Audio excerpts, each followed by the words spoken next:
Hey y'all, today we're going to show you how we make our Mississippi chicken in our Instant Pot. And then we're going to go on a hike on the Little Fern Trail in Austin, Texas. And we're doing it all from our camper kitchen, and we're going to do it all while having a whole lot of fun. Ooh, I got a goose.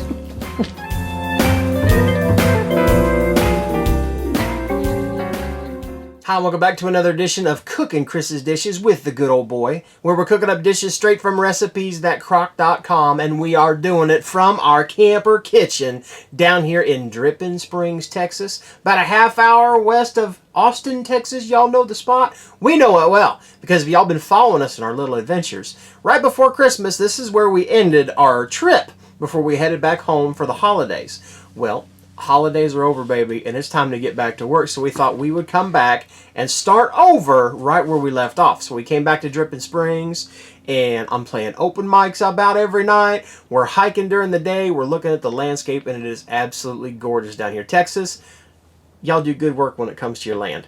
So we've been doing all this hiking and running around open mics, and we thought, well, it's about time to do something about the food, you know. So we're going to make a very popular, very popular dish that's on our site, you know, recipes.crock.com, and that would be our Instant Pot Mississippi chicken.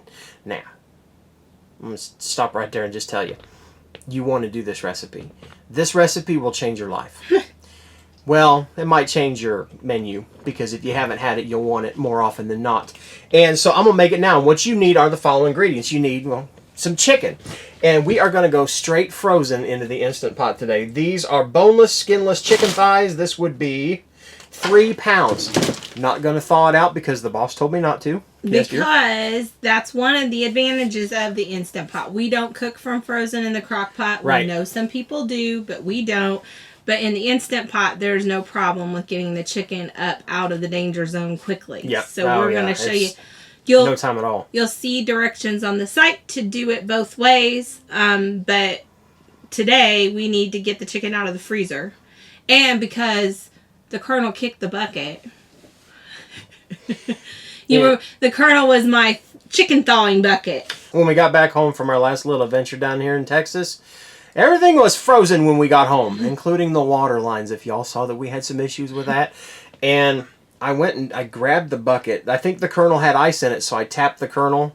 And if y'all know the bull, how well he taps things, it broke the bucket. So we got a new bucket, but we just got back from our trip. We don't want to go through the time of thawing out everything. That's a long process of thawing out the chicken in our new Colonel.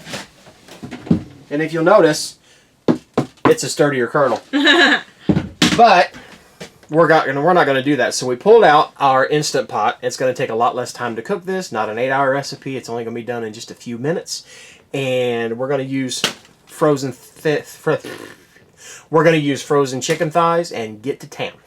Really, literally, I got to get to town. I got an open mic here in just a few minutes. So what we're going to need are the 3 pounds of chicken, 1 pack of au jus gravy, or you could also use brown gravy mix if you want to. Yes. And a ranch packet. Y'all know we use the ranch packets for the Mississippi beef roast. Anything Mississippi uses a ranch packet.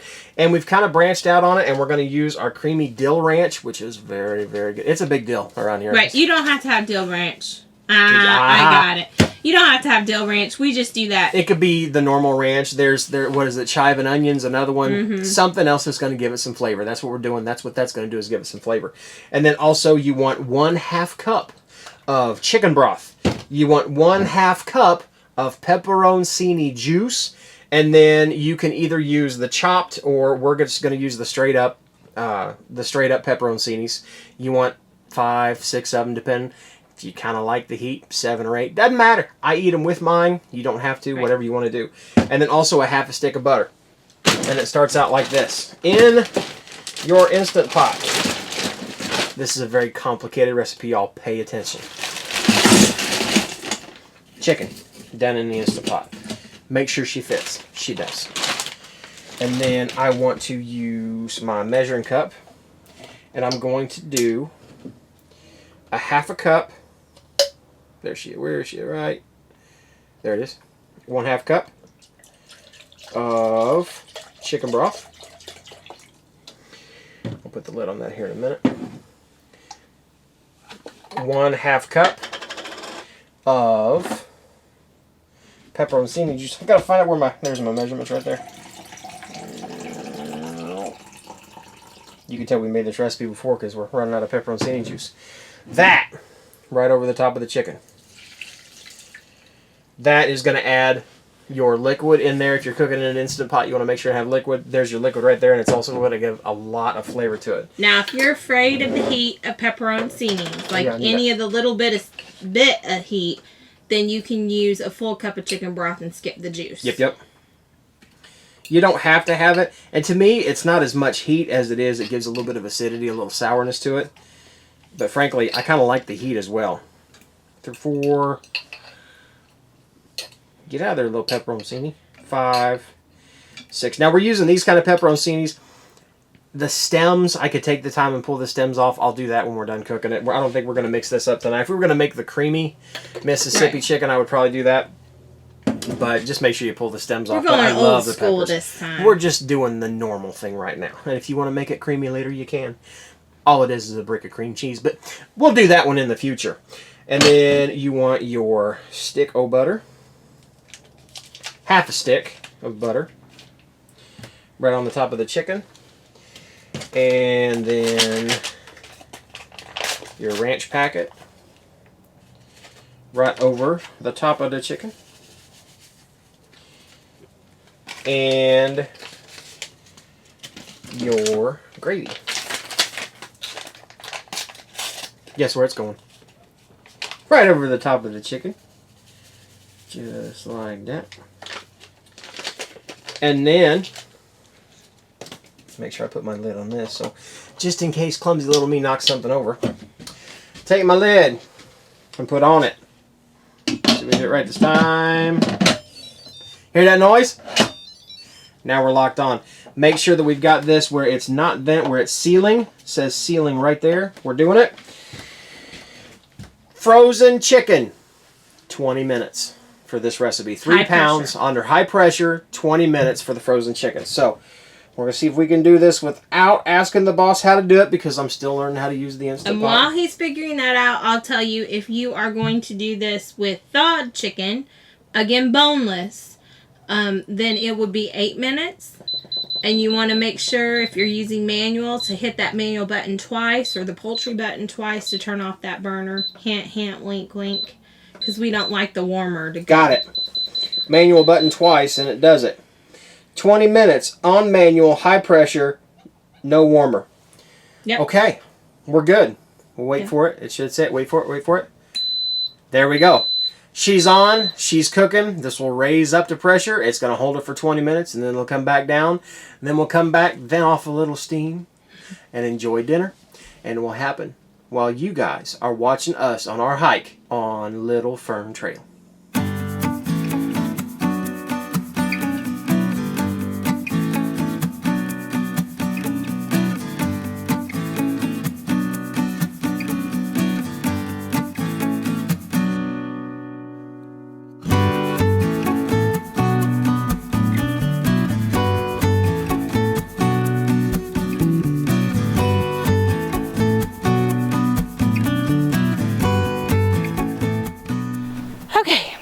So, you need to come up here so you're in frame 2. Hello. There we go. So, we gave up on Mount Bonnell. Bonnell. Because it was so foggy that, like, literally you could hardly see right in front of you. So, instead, Mikey found us a place. What's this place called? You're going to make me ask again, aren't you? Yes. We are in River Place Natural Trail. Yes. Down here in Austin. There's water, there's woods, there's hiking, and Aki can go with us. There's a lot of nice houses up on the hill, too. What do y'all do for a living down here in Austin? Daggone. So, but we better get going because it's a long trail. Yeah, it's 3 miles One way. to the top. We're probably not going to make it. And then 3 miles back. And I just saw a couple come back down from the hike, and I thought the woman was going to pass out. So she goes, "There's lots of steps." So here we go. Out just how many steps there are. All right, here we go.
Show me.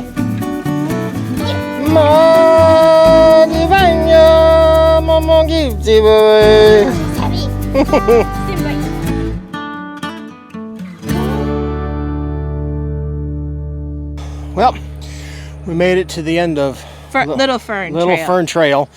We ended up not going on the Panther Canyon Trail and doing all 6 miles. No. There was a little split off about, what, a quarter mile, half mile into the trail. Let you go on Little Fern, which is only about a half mile walk. Yeah. But it was still nice. It's got a lot of steps, a lot of ups and downs. Good exercise. And gorgeous. It was absolutely oh my gosh. Beautiful, lots of running water. Preserved nature. They did a really good job. And then you come to the end of Little Fern and you're in somebody's backyard. So we said that this is a lot like the fact that Octavius is getting testy. There's dogs. That this exemplifies the saying that it's the journey, not the destination. So now the journey is to go back the other way, and the destination will be the truck, so that we can go home and make some Mississippi chicken.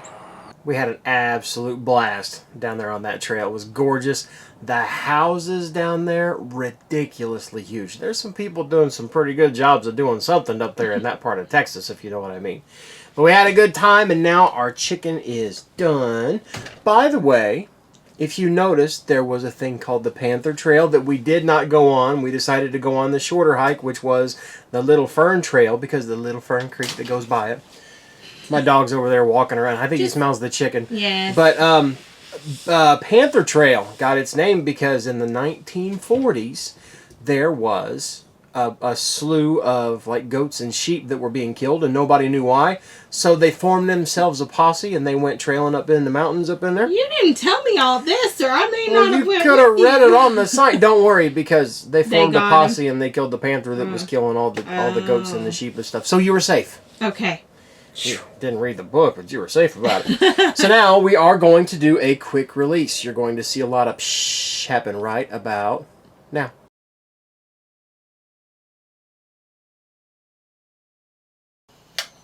Just like that. It only took a couple minutes, or because of a little magic that we do here, it just took a few seconds, but it took about a minute and a half, 2 minutes for that to come down from pressure using the quick release. So, doing the math, it was about 5 minutes to get up the pressure, stayed at that pressure for 20 minutes, and then we came in and did a quick release on it. So, going from frozen.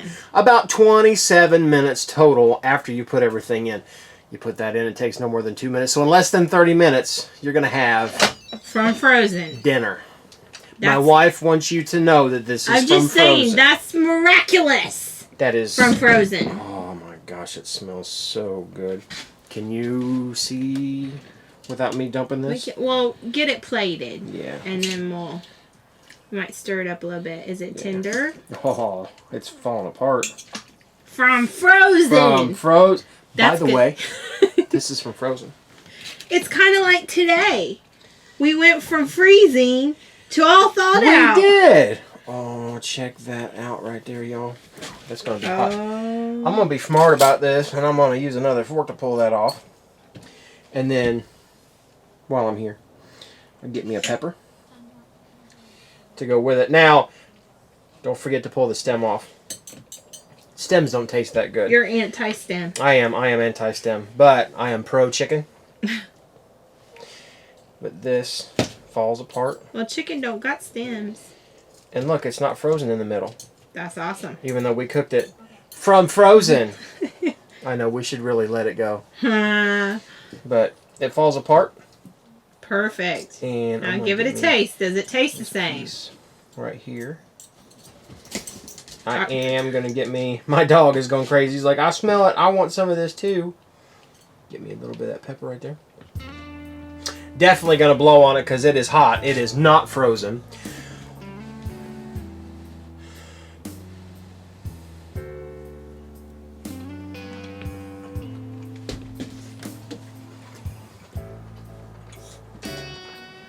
Now, y'all know I love my beef. I'm a beef man. I love me some cow. But man, oh man, there is no other way in the world I would want to eat chicken if I'm given this option. This is the best chicken recipe on recipes at Crock.com. That is my opinion.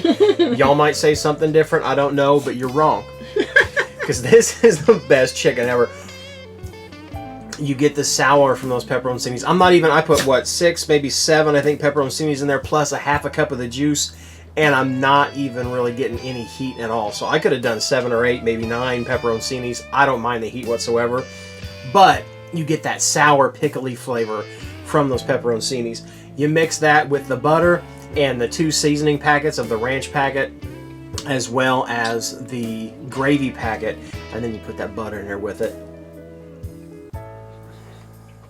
That's from heaven. This is so, so good. Now, we're doing the unadulterated version, or the abridged version, I guess. The unabridged version, the unedited version where we're not doing the creamy. You could totally shred that chicken up, put a brick of cream cheese in there with it, and make creamy Mississippi chicken, which is also good as well.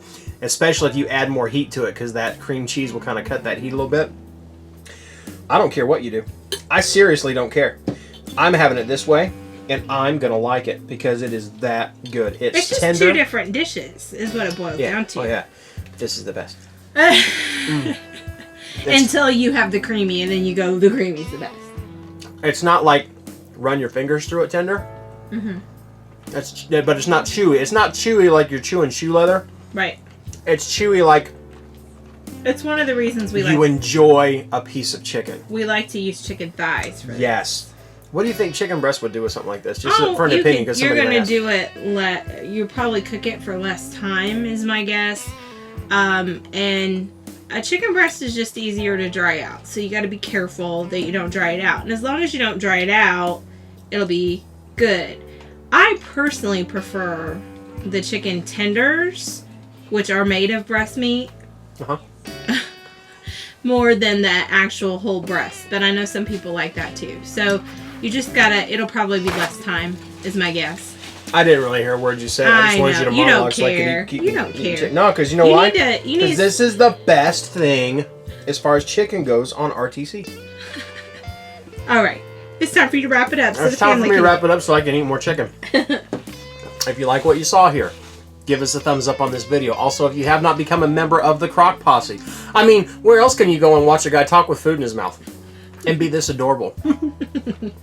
Click the subscribe button down below. Become a member of our beloved Crock Posse. Click the little bell next to the subscribe button, and you'll hear every time we come out with something new. And we're trying to put out a whole bunch of new stuff for you, whether it's from our own personal home or our camper kitchen. Wherever we're at, we're going to have a good time, and we're going to laugh often, eat good food, and speak life. We love y'all, and we thank you. Bye. When we came in this park, there were 2 turtles sitting on top of that thing. Now there's 4. They're just like bunnies. They're just slower.